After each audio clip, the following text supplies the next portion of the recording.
அதிசயங்கள் செய்கிறவர் நம் அருகில் இருக்கிறார். அற்புதங்கள் செய்கிறவர் என்றும் நமக்குள் வசிக்கிறார். வெளிப்படுத்தல் 1:17. நான் அவரை கண்டபோது செத்தவனைப் போல அவருடைய பாதத்தில் விழுந்தேன்.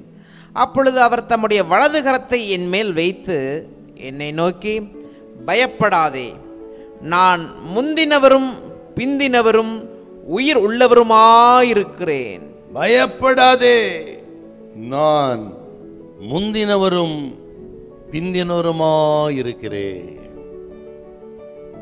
ஆண்டவராக இயேசு கிறிஸ்துவை தரிசனத்துல பார்க்கிறாருங்க யோவான். ஆண்டவரே தரிசனமாகிறாரு. அந்த தரிசனத்தின் விவரம் நீங்கள் 13ஆம் அதிகாரத்தில் இருந்து 16 வரல இருக்குது.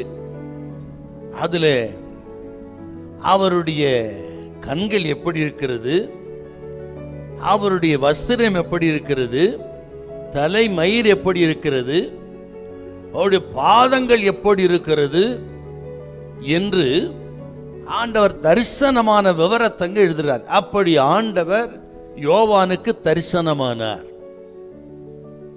அப்படி தரிசனமான பொழுது இயேசு கிறிஸ்து உயர்த்தப்பட்டவராய் மகிமை அடைந்தவராய் கண்ட அந்த மகிமையான தரிசனத்தை கண்ட உடனே பக்தன் யோவான் முகங்குப்புற விழுந்து விட்டார். இப்படி தரிசனத்தை கண்டு முகங்குப்புற விழுந்து நொறுங்கின பிறகுதான் ஆண்டவர் அருகே வருகிறார், யோவானை தொடுகிறார், தொட்டு தூக்கி பயப்படாதேன்னு சொன்னாரா. இப்படி ஆண்டவர் பாதத்தில் விழுந்து நெருங்கி ஜீவிக்கிற பிள்ளைகளை தான் கர்த்தர் தொட்டு தூக்கி சொல்லுவார், பயப்படாதே. இப்படி ஆண்டவருடைய காரியங்களில் நெருங்கி ஜீவிக்கணும் நீங்க. அப்படிப்பட்ட நெருக்கம் தான் ஆண்டவர் நம்மை அருகே கொண்டு வருகிறது, நம்மை தொட்டு சுகமாக்குகிறது, தொட்டு நல்ல வாக்குத்தத்தங்களை கொடுப்பது எப்போன்னா ஆண்டவரோடு நாம் உடைந்து நொறுங்கி நெருங்கும் பொழுதுதான். சொல்லுகிறார், இப்பொழுது நொறுக்கப்பட்டு இருக்கலாம், நீங்க உடைக்கப்பட்டு இருக்கலாம், சுக்கு நூறாக சின்ன பின்னமாகி இருக்கலாம். என் வாழ்க்கை சுக்கு நூறாக உடைந்திருக்கிறது, சின்ன பின்னமாகி விட்டது, நான் நொறுங்கி போயிருக்கிறேன் என்று நொறுங்கி உடைக்கப்பட்டிருக்கிற உங்களை பார்த்து பரிசுத்த ஆவியானவர் சொல்லுகிறார், உங்களை தொட்டு கர்த்தர் சொல்லுகிறார், பயப்படாதிருங்கள். ஆண்டவர் உங்களை அருகே வருகிறார், கர்த்தர் உங்களை தொடுகிறார். ஆண்டவர் உடைப்பதே நம்மை உருவாக்குவதற்குத்தான், நொறுக்குவதே நம்மை சிருஷ்டிப்பதற்காகத்தான். உடைக்காமல் யாரையும் உருவாக்க முடியாது, நொறுக்காமல் யாரையும் சிருஷ்டிக்க முடியாது.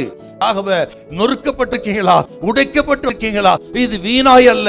வீணாய் தேவ பிள்ளைக்கத்தை உடைக்குவதும் நொறுக்குவதும் இல்ல.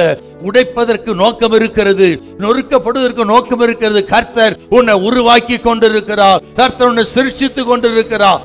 அவர் சாயலில் வரும்படி. ஹல்லேலூயா, ஹல்லேலூயா.